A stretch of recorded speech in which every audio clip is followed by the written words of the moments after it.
This is basically our kind of shorthand for what I presented last week, and so it kind of just shares what our mission is. Our mission is right underneath the top there. Loving people and leading them to Jesus, and then you've got our measures and our values and our strategy. It's just kind of the shorthand of what we talked about last week.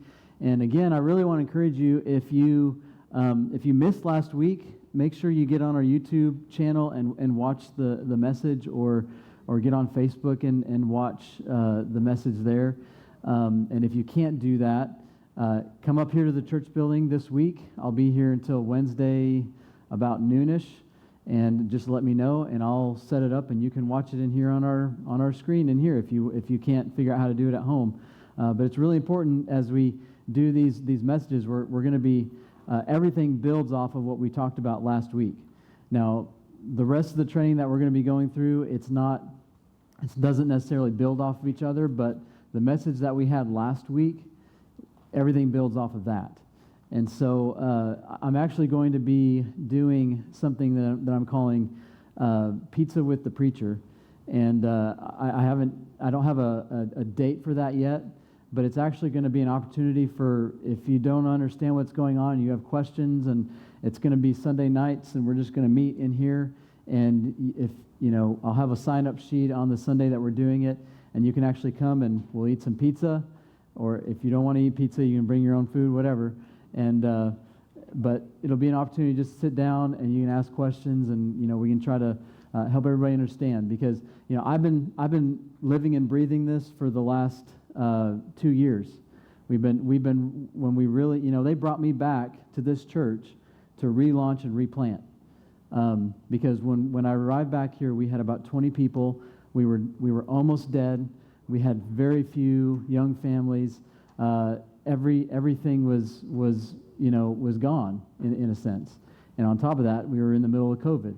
And so they brought me back to relaunch and replant the Fourth and College Church. And in the meantime, while we've been preparing, God has been blessing us with new people.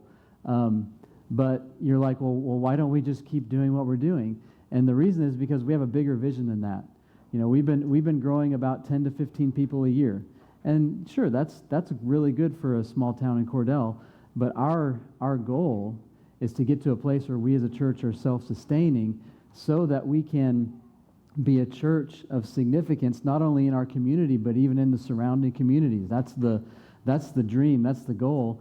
And if we're only growing by 10 to 15 people a year, it will take a long time to get to that point. And so the reason that we are doing this, the new mission, the new measures, the vision, the strategy, all those things, the reason that we're doing that is because we want to grow the way that the church can grow.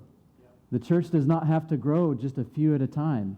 And so we are doing something here. We're trying to launch a movement. We're trying to do something that very few people have done, which is take a church that has been in decline for probably more than 15 years, more than 20 years, and turn it around and become a church of vitality and growth and making a difference in our community.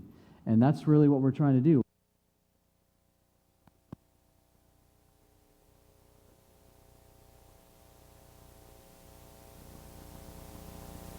The battery, what happened? We have a new sound system, so apologize for that. We're trying to figure it all out here. We may have to get some of those guys back. Matt's just raising his hands. He doesn't know what happened. So anyway, we're just trying to turn things around, and we're trying to do something that hasn't been done, which is churches that are in decline for more than 10 years. The statistics are that over 90% of those churches close their doors. That's the statistic.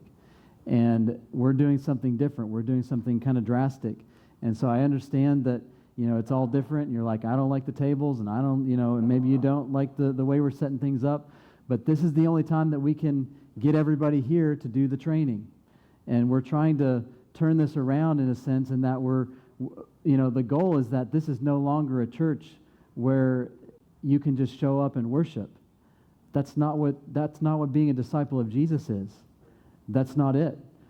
It's living out the mission where you are. It's bringing people to Christ. It's discipling. It's being people who are salt and light wherever they go. And just coming and sitting in a pew is not what it means to be a disciple. And so that's why we're training, because in our church culture, in our United States right now, there's kind of this mentality that church is just a place that I go. And church is not a place that you go. Church is what you are, wherever you go. And so we're trying to turn that around, and I understand that some of it might be uncomfortable, some of it might be difficult, and you're like, I just don't know what to do. And I just want to ask you just to be patient. Just be patient. We can't get all the information to you all at once. It's going to take many conversations. It's going to take a lot of time. But like I said, I'm going to be doing this Pizza with the Preacher in the evenings whenever I can. And so if you have questions, you can ask. Today, you're going to have an opportunity to ask some questions. And, I didn't get any text or emails. Did anybody send me an email or a text? You did? Well, I saw your email about the launch team, or the launch email. Is that the one you're talking about? But it wasn't questions. Yeah. Okay. Yeah, I was like, I saw that email, but I did not see any. But yeah, so last week I asked you to send me, if you had questions, shoot me a text or send me an email, or give me a call, leave me a voicemail. And I didn't get any of that, so we'll have the opportunity just to ask some questions this morning as we get into our training. Okay, so that's a lot that I just kind of threw at you, but as we continue on, I just want to ask you to be patient and to ask the questions and try to hold off on getting frustrated.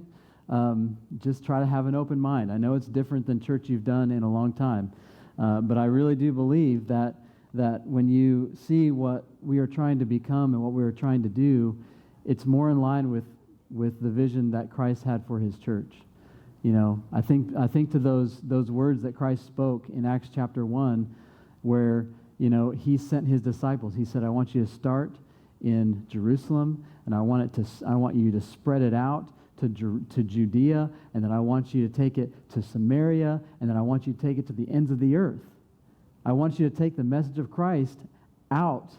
The reason that we are here is not to be joyful in our relationship with Christ. The reason we're here is to spread that with everybody else. Like, that's what we are called to do. And so that's the reason and the purpose for the relaunch and the replant, is that we want to be that church that follows those marching orders of Christ. And it requires some drastic change. And I recognize that change is tough, because we mourn loss, right? The reason it gets us upset is because the thing that we're used to is no longer here, and we mourn it. We're sad because it's different, and it's not what we had before, and that's normal. And so the feelings that you're feeling, especially if you're a longtime member of this church, it's normal. But I just ask you to be patient with us as we move forward. Okay. So this morning, I wanted to go really quickly and just talk a little bit about what does it mean to be a church plant, and then we'll get into some questions and go from there. Okay. So as you think about church, there are really, as they've done research, there's 4 things that connect people to a church. All right, why do people attach to a church? So the first thing is the place, okay? And so how many people have been attending this church for more than 30 years? Raise your hand. Okay, so we have some people in the room who've been attending this church for more than 30 years. How many years? I mean, who's the longest standing member? Would it be Leela? How long have you attended this church? 63 years. Wow. Yeah. So there's been a lot of life that's happened here that Leela has seen. Have you had any relatives or people that you love get married in this building? Have you had what? You, yeah. Have you had any special funerals in this building? Yes. Have you had some moments where is that too dark?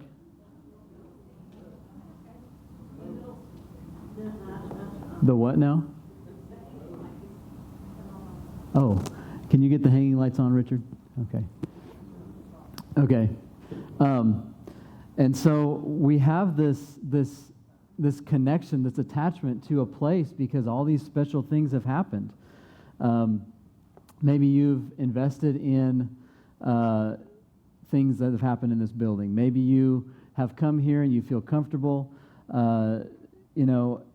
It's the reality. We get attached to a place, right? But it's interesting because it's the same with guests and new members as well. When a guest walks in here and they kind of look at everything, and the people who have been here forever, they see it with rose-colored glasses because they see all the memories and they see all the special people and they see all those things. But when a guest or a new person walks in here, what they see is it's either clean or it's dirty, or it's updated or it's old and run down.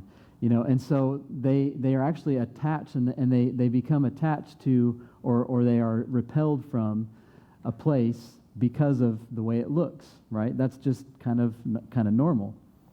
All right, the second thing that causes people to attach to a church is the personality.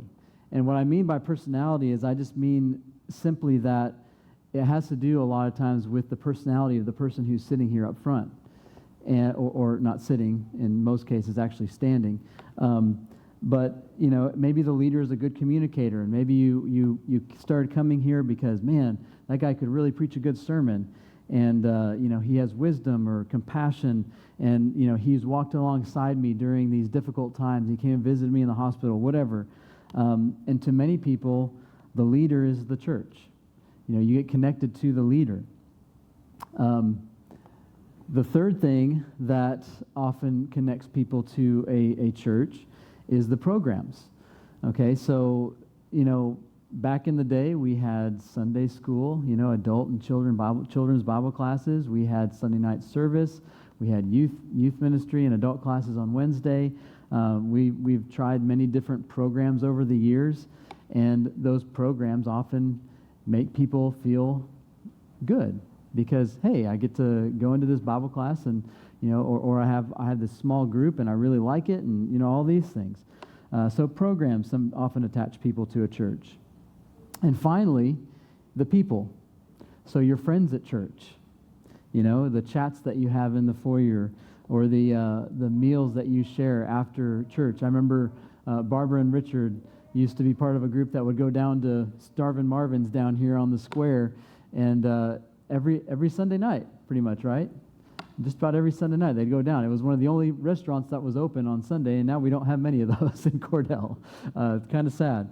But yeah, the people at the church, so you have these friends, you have these connections, you do things outside of church.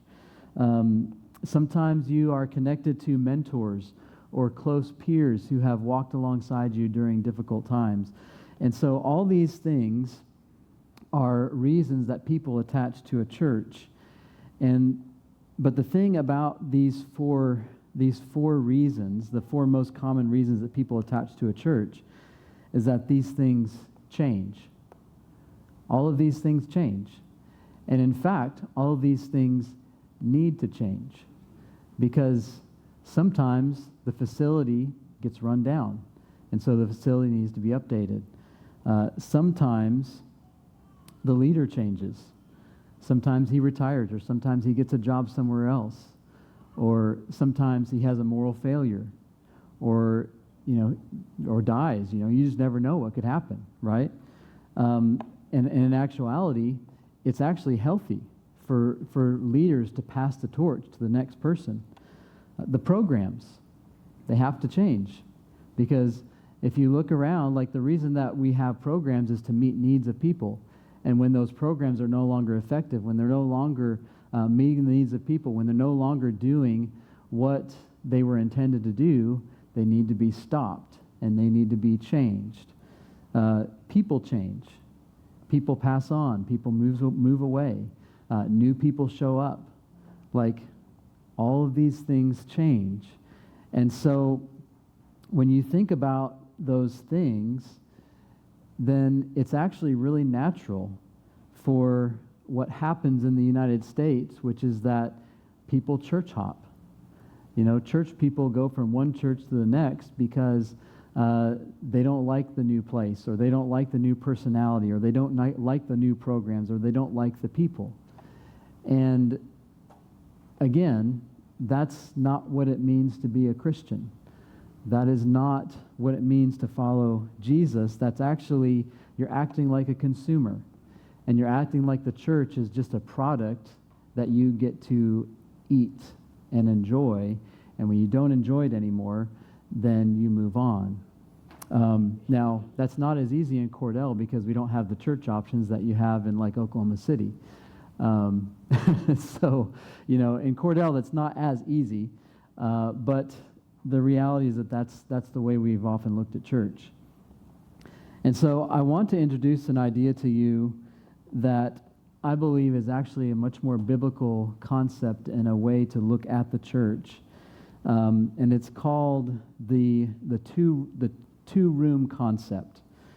Okay, so the lower room is actually the place where these things are.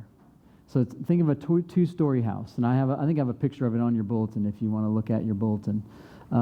Think of a two-story house. So the lower room is the place where you've got the place, the personality, the programs, and the people. You've got all those things going on, and that's a place that does draw people in. It's actually when somebody walks into a church for the first time, they sit down and they get to experience, like, I love the way that our church welcomes new people as they come into our midst, that you get hugs, you get visits, you get handshakes, you go, here's a cup of coffee, here's a mug to take home with you. Like we try to, do something that draws people in. But there needs to be something else, something deeper. You see, these 4 Ps, these are the things that keep people coming back. It's the concrete things that you can see and that you can touch. It's the things that you like or you dislike about a church. But we also need to aspire for something deeper. And that is where the upper room comes from. So the upper room is where we've got the vision. The upper room, as you can see, is the place where you've got the purpose, the church's unique call, and the disciple-making vision. You've got the vision frame, the thing that I shared with all of you last week. The upper room is the place where you get connected to the vision. And if you're connected to the vision, then guess what? When you change things in the lower room a little bit, it's not as worrisome because you're connected to something bigger, something that is transcendent, something that isn't necessarily easy to put your fingers on, but it is something that will last, right? And our vision and our mission is something that will never change. We're always going to be doing what Jesus called us to do in Matthew 28, 19, and 20. That's the goal. Our vision, like the way we see the future working out, it will adapt a little bit and change here and there. But the programs and the people and all the other things that I talked about, the place, the personality, those things are all going to change. It's just the reality of the way our world works. And so the reason that I share that with you is because my hope is that if you're feeling a little bit disoriented right now, my hope is that you will get connected to the vision, because the vision is going to be what gives you a foundation. And again, if you missed last week, it's really important that you watch that message. And I'll be offering some pizza with the preacher opportunities where hopefully we can talk more about the vision if you have questions. And so I just want to share that with you because I think it's really helpful to understand why it's important that we change some of these things that we can see and touch and feel, because we're trying to reach people and we're trying to make the church a place that as you walk in the first time, it's attractive to new people. And I recognize that if this is something you're used to, this is something that you love, the changes are going to be hard. But my hope is that you will buy into the vision. That's my real hope. So